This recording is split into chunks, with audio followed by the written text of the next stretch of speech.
There's a particular kind of loneliness that nobody prepares you for. It's not the loneliness of being physically alone. It's not the loneliness of rejection or abandonment or losing someone you love.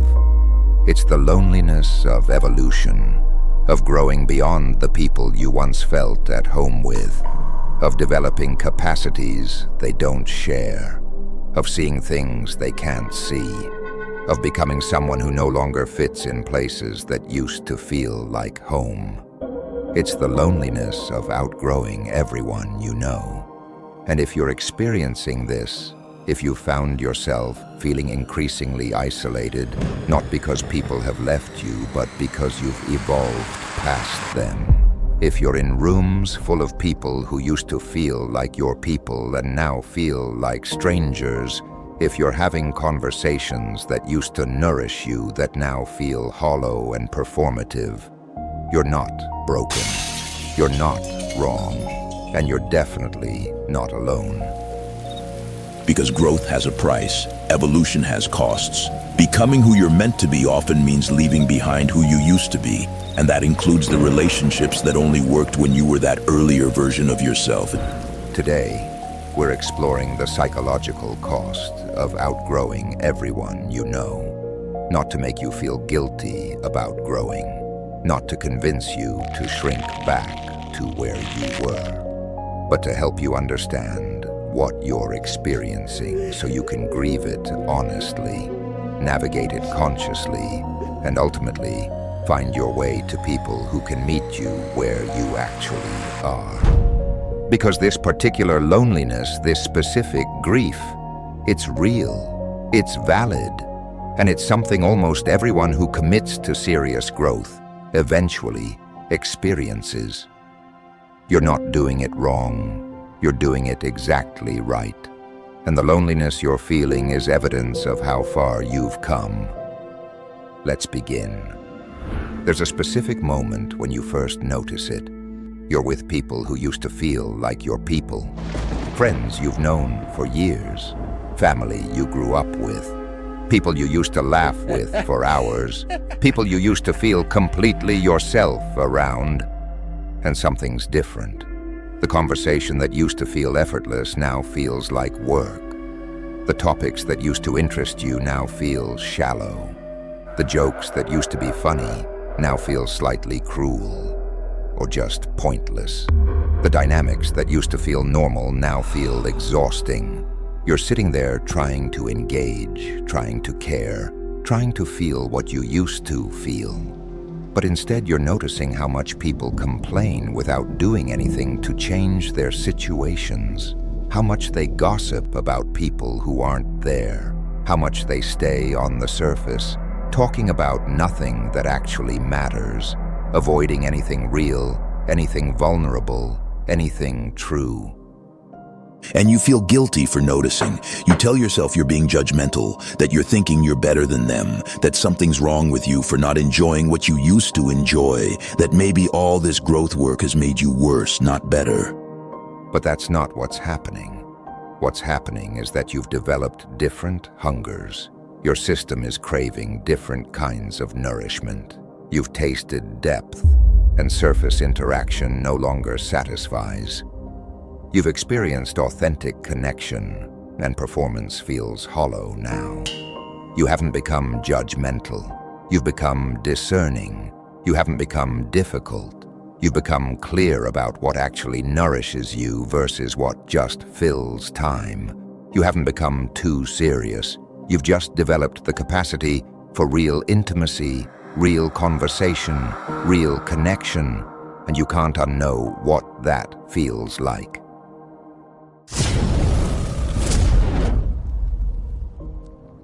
This is the first cost of growth, realizing that the people and places that used to feed you don't anymore.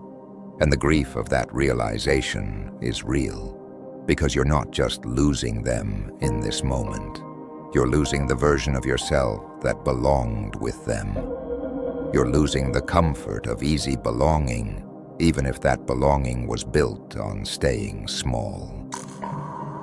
This is the loss of innocence. Not innocence in the naive sense, but innocence in the sense of ease. You used to be able to just show up and belong.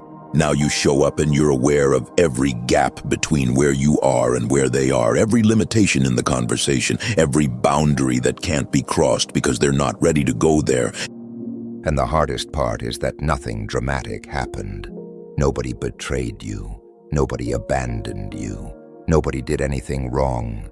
You just grew, and your growth created distance that didn't exist before. And now you're faced with a choice.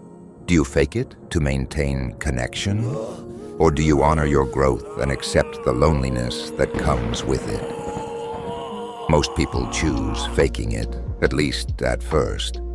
They try to shrink back to who they were.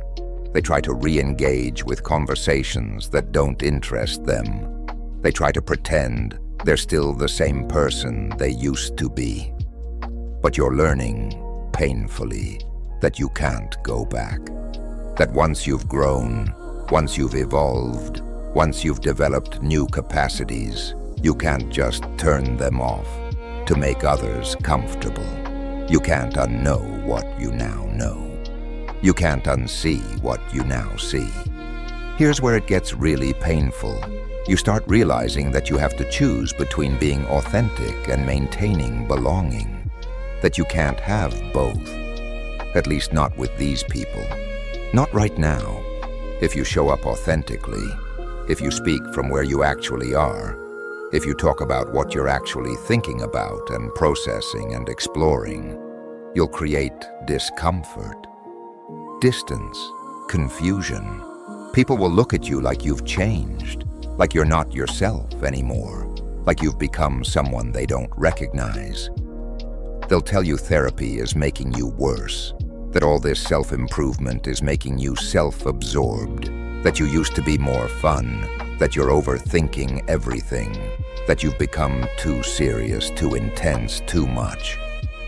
But if you shrink to maintain belonging, if you hide your growth, if you pretend you're still operating at the level you used to operate at, you'll feel like you're betraying yourself, like you're lying, like you're performing a version of yourself that doesn't exist anymore just to maintain relationships that only work when you're pretending. This is the impossible choice: authenticity or belonging, being yourself or being accepted, growing or staying connected. You can't have both. At least not with people who aren't growing alongside you. And this is the loneliness nobody talks about. The loneliness of choosing authenticity and losing belonging, of choosing growth and accepting isolation, of choosing evolution and releasing everyone who can't evolve with you. It's not the clean loneliness of being actively rejected. It's the messy loneliness of slowly, gradually realizing you don't fit anymore, of having 100 small interactions where you're aware of the gap, where you're conscious of what you're not saying, what you're holding back, what you're pretending not to know. This is dying before you die. In spiritual traditions, they talk about the death of the false self, the ego death, the loss of who you thought you were. But they don't always mention that this death includes the loss of relationships that only knew and loved the version of you that's dying. You're grieving multiple losses simultaneously. The loss of easy belonging, the loss of relationships that felt like home, the loss of the version of yourself that fit into those relationships, the loss of believing you could grow and maintain everything you had before. And nobody around you understands this grief because to them, nothing's changed. To them, you're the one who changed, who became different, who started acting weird. They don't understand that you're mourning the loss of connection with them, even while you're still physically present. You're experiencing anticipatory grief, grieving relationships that haven't ended yet, but you know will end if you keep growing. Grieving belonging, you're choosing to release because keeping it would require betraying who you're becoming. And the hardest part is that there's no villain in this story. Nobody's wrong. They're not bad for staying where they are. You're not bad for growing beyond where they are. It's just an incompatibility emerging where compatibility used to exist. Here's another layer of cost that nobody warns you about: the guilt. The excruciating, persistent guilt of leaving people behind, even though leaving isn't something you chose. It's something that happened as a natural consequence of your evolution. You feel guilty for outgrowing your family, for developing capacities they don't have, for seeing things they can't see, for wanting conversations they can't have, for needing depth they can't provide. You feel guilty for outgrowing your friends, the ones who've been with you for years, the ones who were there during hard times, the ones who you have history with, memories with, inside jokes with. You feel guilty that history isn't enough to maintain connection when you're no longer operating from the same consciousness you had when that history was created. And beneath the guilt is the question you're terrified to ask directly. Does my growth make me arrogant? Am I thinking I'm better than them? Have I become the person who thinks they've evolved past everyone else and is secretly judging everyone from some imagined superior position? This question haunts you because you don't want to be that person. You don't want to be arrogant. You don't want to be judgmental. You don't want to think you're better than anyone. But here's the truth that's hard to hear. Growth does create hierarchy, not a hierarchy of worth. Everyone's worth is inherent and equal, but a hierarchy of capacity, of awareness, of consciousness. Someone who's done years of therapy has capacities. Someone who's never examined themselves doesn't have. Someone who's faced their shadow has awareness. Someone who's still projecting theirs doesn't have.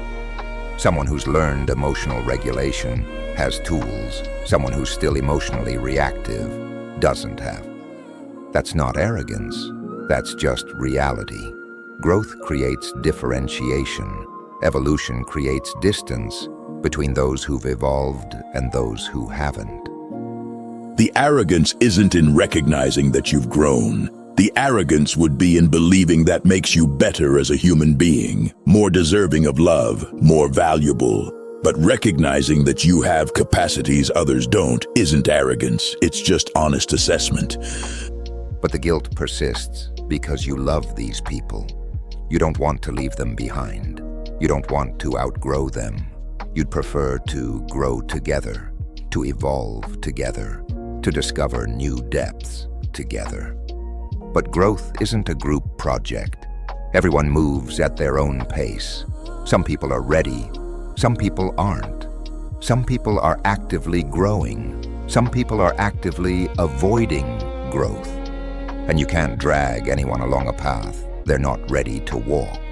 So the guilt becomes something you have to metabolize, to feel fully without letting it stop your growth, to acknowledge without letting it convince you to shrink back to where you were.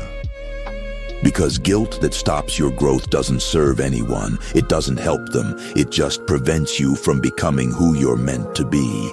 The most loving thing you can do is keep growing and let your growth be an invitation, not a demand. Let it be a possibility they can see, not a requirement you impose. But that doesn't make the guilt easier. It doesn't resolve the pain of watching yourself drift away from people you love. It doesn't fix the ache of knowing you're leaving them behind, even though you'd rather take them with you. This is part of the cost. The guilt that comes with evolution, the grief of becoming someone who no longer fits in places that used to feel like home. Here's where it gets really difficult. There's a period, and it can last months or even years, where you're in between. You've outgrown your old community, but you haven't found your new one yet. You've evolved past your old relationships, but you haven't formed new ones that match your current level. You're in the desert, the in-between space, the liminal zone, and it's lonely in a way that's hard to describe to people who haven't experienced it. You're too evolved for where you came from, but not yet established where you're going. You can't go back because you've changed too much. But you haven't arrived at the new place yet, where you'll find people who understand you, who match you, who can meet you at your current level. In mythology, they call this the threshold, the space between worlds. The hero leaves home, but hasn't reached the treasure yet. They're in the wilderness, the underworld, the unknown. And this space is necessary. It's where transformation happens, but it's also where most people turn back because the discomfort is too great. You're in that space right now, between communities, between versions of yourself, between ways of being in the world. And the loneliness is intense because you're experiencing multiple losses without yet experiencing the gains. You've lost easy belonging, but you haven't found deep belonging yet. You've lost comfortable relationships, but you haven't formed profound ones yet. You've lost the community that knew the old you, but you haven't found the community that will know the new you yet. And in this space, you're facing yourself in ways you never had to before. When you're surrounded by community, you can distract yourself with connection. But when you're in the desert, when you're between worlds, you're alone with yourself, with your thoughts, with your growth, with everything you're becoming. This is the dark night of the soul that mystics talk about. Not the loss of faith in God, but the loss of faith in your path. The moment when you wonder if all this growth was worth it. If maybe you should have just stayed where you were. If maybe everyone else is right and you're overthinking everything and making things harder than they need to be. You start questioning everything. Was I wrong to grow? Did I make a mistake leaving those relationships? Am I going to be alone forever? Did I trade belonging for growth? And is that a trade I can actually live with? These questions are brutal, and they're real, and there's no way around them. You have to move through this desert. You have to sit with the loneliness. You have to trust that on the other side of this in-between space, there are people who will meet you where you actually are. But you can't know that for certain. You have to trust it. You have to have faith that your evolution will eventually lead you to people who've also evolved. That there's a community out there operating at your frequency. That the loneliness is temporary even when it feels permanent. This is the test, not of whether you're strong enough or good enough or evolved enough, but of whether you trust the process, whether you can stay in the discomfort without turning back, whether you can tolerate the loneliness long enough to reach the other side. And nobody can tell you how long this desert period will last. For some people, it's months. For others, it's years. It depends on how much you've grown, how different you've become, how rare your particular frequency is, how willing you are to keep showing up authentically, even when that authenticity doesn't immediately result in connection. But this much is true. The desert ends. The in-between space eventually gives way to new ground. The loneliness of the threshold eventually opens into the belonging of having found your people. But you have to walk through it. You can't go around it. You can't skip it. You can't fast forward through it. You have to be in the desert and let the desert do its work. Here's what eventually happens if you stay the course, if you refuse to shrink, if you tolerate the loneliness long enough. You start encountering people who understand you immediately, who get you without lengthy explanation, who match your frequency without you having to adjust yours. And these encounters feel different than anything you've experienced before. There's recognition, there's resonance, there's the sense of, finally, someone who speaks my language, someone who sees what I see, someone who can go as deep as I need to go. You have a conversation that would have taken hours with people from your old life, and it happens in minutes because you're operating from similar frameworks. You mention something that used to require extensive context, and they immediately understand. You reference an experience and they say, "Yes, me too. I know exactly what you mean." This is finding your soul family, not family by blood or by proximity, but by frequency, by consciousness, by the level at which you're operating. These are the people who were also in the desert, who also outgrew everyone, who also chose growth over easy belonging. And when you find them, when you finally encounter people who can meet you where you actually are, the loneliness you've been carrying starts to ease. Not completely, not all at once, but enough that you can breathe again, enough that you remember why you chose this path, enough that you know the cost was worth it. But here's what's important to understand. These people don't show up until you're ready for them, until you've done enough of your own work that you can recognize them, until you've evolved enough that you're vibrating at the frequency where they exist. If you had met them earlier, when you were still in your old consciousness, you probably wouldn't have recognized them, or they wouldn't have been drawn to you because the resonance wouldn't have been there yet. This is divine timing, not in some mystical sense necessarily, but in the sense that readiness creates opportunity.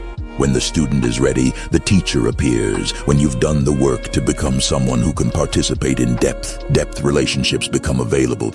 So the desert period isn't wasted time, it's preparation. It's the space where you solidify your new identity, where you learn to be comfortable being yourself, even without external validation, where you develop the capacity to tolerate aloneness without betraying who you're becoming. And that capacity, that ability to be alone without compromising yourself, that's what makes you ready for real connection. Because now you're not connecting from neediness, you're not accepting less than you deserve because you're desperate for belonging. You're connecting from wholeness, from choice, from genuine resonance rather than from fear of being alone. The people you find at your new frequency, they become your new home. Not because they complete you, but because they complement you. Not because they fill your emptiness, but because they resonate with your fullness. Not because you need them to survive, but because you choose them to thrive.